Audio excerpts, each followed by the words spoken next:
पीड़ित परिवार ने अपना दुख साझा किया, ये भी कहा कि जब आपके दौरे की मालूमात थी तो उनको और फिर प्रताड़ित किया गया। बहुत ही दुखद घटना हुई है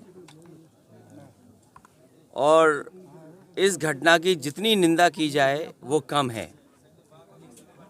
जिस पुलिस पर हमें भरोसा इस बात का है कि पुलिस हमें सुरक्षा देगी और समय आने पर अगर कोई परेशानी होगी तो हम न्याय के लिए मांग करेंगे, लेकिन वही पुलिस जान लेने लगे और यूपी की पुलिस जब से भारतीय जनता पार्टी की सरकार आई है पता नहीं क्या हो गया है। अभी कुछ दिन पहले मैं ललितपुर गया, वहाँ के दरोगा पर आरोप इस बात का था कि उसने एक बेटी के साथ बलात्कार किया। थाने में बलात्कार हो गया इस सरकार में। अभी चंदौली में मैं गया और चंदौली में इस बात को लेकर के घर पे छापा मारा कि जो जिला बदर है वो भी झूठे मुकदमे थे उस पर। जब परिवार में कुछ नहीं मिला, घर परिवार के लोगों को पीटा और एक बेटी को इतना पीटा कि उसकी जान चली गई। बाद में पुलिस ने उसको टांगने की कोशिश की कि उसको फांसी दिखा दी जाए। और आज मैं इस परिवार से मिलने आया हूँ। एक बेटा जो बाहर काम करता था अपने घर पहुंचा था, परिवार में शादी थी। पुलिस न जाने कहां से जानकारी पाकर के दबिश पे आई और जब उसको ले जाने लगे तो मां ने रोका, मां को गोली लग गई और मां को मार दिया, जान चली गई उसकी। ये यूपी पुलिस और खासकर भारतीय जनता पार्टी को जवाब देना चाहिए, आखिरकार क्या हो रहा है। और एक घटना नहीं है, अगर यहाँ की पुलिस का कामकाज देखें हम तो देश में सबसे ज़्यादा कस्टोडियल डेथ अगर कहीं हो रही है तो वो उत्तर प्रदेश में हो रही है। सबसे ज़्यादा फेक इनकाउंटर्स अगर कहीं हो रहे हैं तो उत्तर प्रदेश में हो रहे हैं। सबसे ज़्यादा नेशनल ह्यूमन राइट कमीशन से नोटिसेस अगर किसी सरकार को मिलने हैं तो यूपी की सरकार को मिलने हैं। महिला आयोग ने अगर सबसे ज़्यादा किसी को नोटिस दिए हैं तो उत्तर प्रदेश की सरकार को दिए गए हैं। इससे पहले भी मुझे याद है पुलिस दबिश मारने गई थी एक परिवार में और दबिश के दौरान वो व्यक्ति जिसको पकड़ना था वो नहीं मिला, उस परिवार की महिला मिल गई। पुलिस के दरोगा ने उस महिला के साथ संबंध बनाए, आज वो पुलिस का दरोगा जेल में है।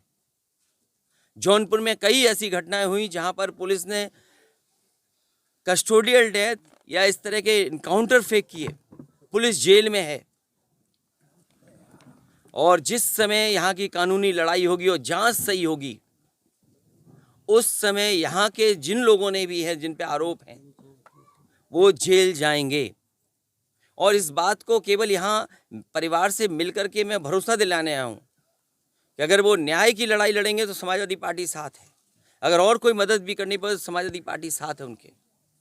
इस बात को सदन से लेकर के आगे कैसे जो सरकार में हो रही है उन बातों को जरूर रखा जाएगा। पर जिन्होंने घटना बताई, उन्होंने कहा एक दोषी पकड़ा गया है, पुलिस तो कोई भी कहानी बना सकती है। सवाल यही है कि आपका चंदौली नहीं, आप सवाल ये है कि जब चंदौली में बहन की मृत्यु हुई तो पुलिस ने कहा फांसी लगा दी गई है, फांसी से जान गई है। वो कहानी पुलिस ने बनाई थी। अभी जब दरोगा जो ललितपुर में था जिसने बेटी के साथ बलात्कार किया, वहां भी कहानी बनाना चाहते थे, लेकिन वो दरोगा जेल में गया, केस चलेगा उस पर।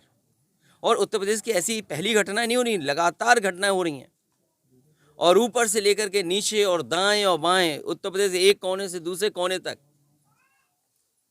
आज बताएं कि किस जाति के लोग काम कर रहे हैं।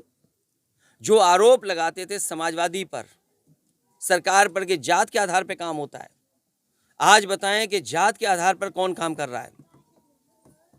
और धर्म के आधार पर केवल मुसलमान हो तो उस पर क्या घटनाएं कर रही हैं सरकार के लोग। तो धर्म को देख करके, जात को देख करके सरकार फैसला ले रही है। मानते होंगे लेकिन नहीं कह पाएंगे। इसकी जांच हो। क्या आपको भरोसा है कि पुलिस ने किया हो, उन्हीं पर आरोप लगे हैं, वही जांच करे? इसलिए मैं कहता हूं अगर जांच होनी चाहिए तो हाई कोर्ट के सिटिंग जज के मॉनिटरिंग में जांच होनी चाहिए। और पहली घटना नहीं है ये। आपकी पार्टी से मांग करेगी इसकी? हमारी मांग है, जब मैं आज आपसे बात कर रहा हूं तो यही मांग है कि हाई कोर्ट के जज, उनकी मॉनिटरिंग में अगर जांच होगी तो न्याय मिल सकता है।